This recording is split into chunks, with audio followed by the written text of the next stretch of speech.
Assalamualaikum warahmatullahi wabarakatuh. Bismillahirrahmanirrahim. Alhamdulillahi khaliqil asya. Ahmadu wa syukuruhu ala taraduhin na'ma. Allahumma salli wa sallim ala sayyidina Muhammadin salatan takunu likulli da'in dawa wa likulli illatin syifa. Kepada semuanya makhluk di jagat alam raya, semoga dirahmati Allah Subhanahu wa Ta'ala. Saat ini saya membahas kata mutiara kitab hikam yang ke-24. Ya ajaba, kaifa yadharul wujudu fil adam am kaifa yasbutul hadisu ma'aman lahu wasful qidam.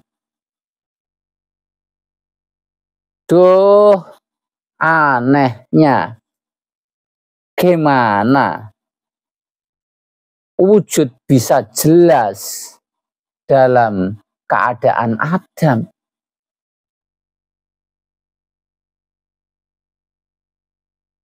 Terus bagaimana hadis sesuatu yang baru itu bisa ditetapkan, padahal baginya adalah beserta zat yang mempunyai sifat qidam. Wujud dan adam, wujud artinya ada, adam itu tiada, itu adalah satu sifat yang berlawanan, yang tidak mungkin berkumpul dalam suatu waktu. Wal hadis wal qidam mutanafiani la yaltafian. Wujud dan qidam itu saling menafikan, tidak bisa berkumpul dalam satu waktu. Waqad taqarrara anal haq wajibul wujud, dan telah kita tetapkan bahwasanya hak Allah yang maha benar itu wajib wujudnya. Niscaya makhluk ini tidak ada kalau pencipta tidak wujud, pencipta tidak ada. Wa kullu ma siwahu adam ala tahqiq, nyataannya selain Allah secara hakikat sebetulnya enggak ada. Fa idza dhahara al-wujud intafadituhu wa huwal adam. Tatkala ada wujud maka lawannya enggak ada, yaitu adam. Fa kaifa yutasawwaru ayujubahu wa huwa adam. Gimana bisa digambarkan ada padahal dia kan bersifatan tidak ada. Fal haqula yajibul batil, dan Allah yang bersifat hak itu tidak bisa ditutupi oleh sesuatu yang batil, sesuatu yang tidak ada. Fadzalikumullahu rabbukumul haq famadza ba'dal haqqi illa dhalal. Ayat Al-Quran. Dan seperti itu Allah itu Tuhanmu yang maha benar, maka tidak ada setelah nyata ada itu kesesatan ada. Fala wujada li asya' mawa wujudi, maka tidak ada wujudnya segala sesuatu bersamaan dengan wujudnya Allah yang hak. Fantafal qaul bil hulul, maka sesuatu yang sementara ya juga enggak ada. Idil hulul yaqtadi wujudus sawi hatta yakhillu fi ma'nal rububiyah. Karena sesuatu yang sementara itu bisa menjadikan wujudnya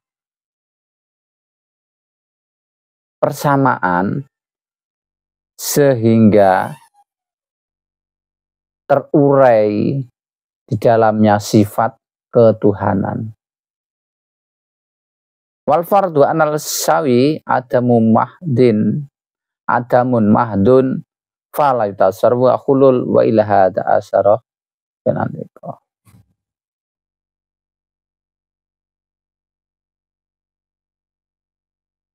Kidam dan hadis layal takiyani, sesuatu yang bersifat kidam dahulu kekal itu tidak bisa berkumpul dengan sesuatu yang bersifat baru hadis. Tatkala sesuatu yang baru bersamaan dengan yang kodim, yang kekal, talasil hadis wa baqiyal kidam, maka akan terhapus sesuatu yang baru itu dan yang tetap adalah yang bersifat kidam. Idlayas butul hadis ma'aman lahu wasful kidam, karena hadis itu tidak akan tetap kalau berserta zat yang bersifatan kidam. Kalau yang bersifatan kekal ada, maka yang baru tentu enggak ada. Fantafal qol bil irtihad, maka manunggaling kawula Gusti itu tidak ada kayak yang diceritakan dalam yang kita dengar sekarang, ada manunggaling kawula Gusti, itu tidak ada, karena Allah bersifatan kidam. Ketika yang kidam ada, maka yang hadis tidak ada. Jadi nggak ada manunggaling kawula Gusti. Kenapa? Maknal ittihad huwa ifradul kidam al hadis, iktironul kidam al hadis.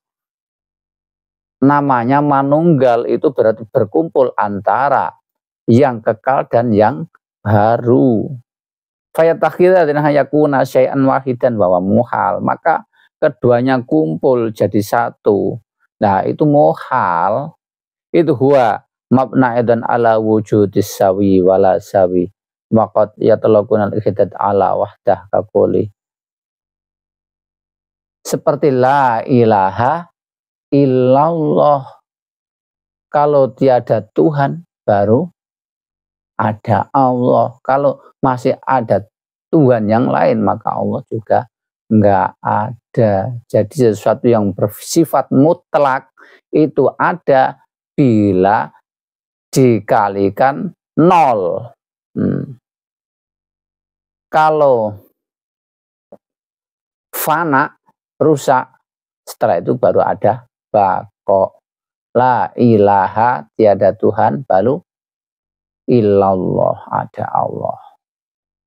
Kalau sebelum nol nggak ada, itu faktor mutlak.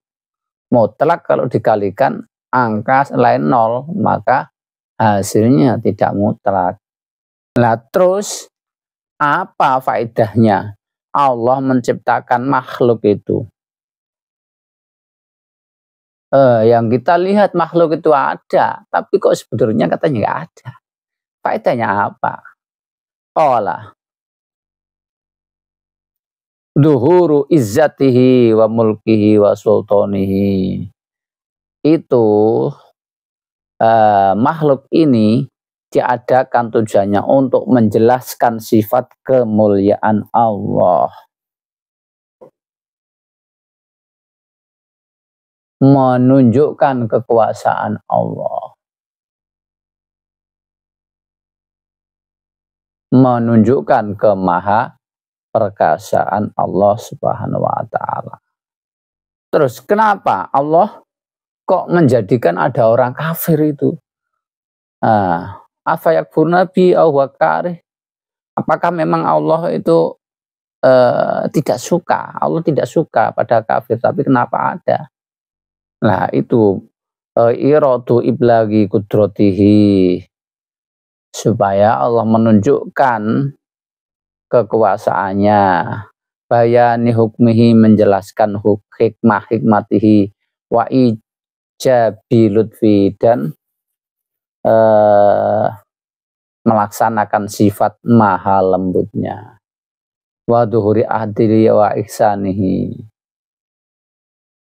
dan menjelaskan sifat keadilannya dan kebaikannya. Nah, sifat Tajalinya Allah itu ada 3 macam. Ismun adharahum yadharu fihim karamu wa ihsanuhu wahum ahlut ta'ah wal ihsan. Jadi Allah menjelaskannya supaya jelas di sisi makhluknya kemuliaan Allah, kebaikan Allah. Yaitu bagi orang ahli taat dan ihsan. Yang kedua, qismun adharahum yadharu fihim afbuhu wa hilmuhu. Yang kedua, Allah menjelaskannya supaya menunjukkan bahwa Allah itu maha pemaaf, maha belas kasihan. Nah ini bagi orang maksiat dan dari orang-orang yang beriman itu maksiat. Jika Allah akan memaafkannya, belas kasihan jika meminta maaf. Terus bagian yang ketiga, qismun adharuhum liyadharu fihim nikmah wa ghadibihi, dan menunjukkan pembalasan Allah, sisa Allah dan murkanya. Wahum ahlul kufri watugyan, yaitu orang yang kufur dan melampaui batas. Dan disinilah rahasia tajallinya Allah Subhanahu wa ta'ala di makhluknya. Demikian insya Allah nanti kita simpulkan dari pembahasan 1 dan ke-25. Wallahualam. Assalamualaikum warahmatullahi wabarakatuh.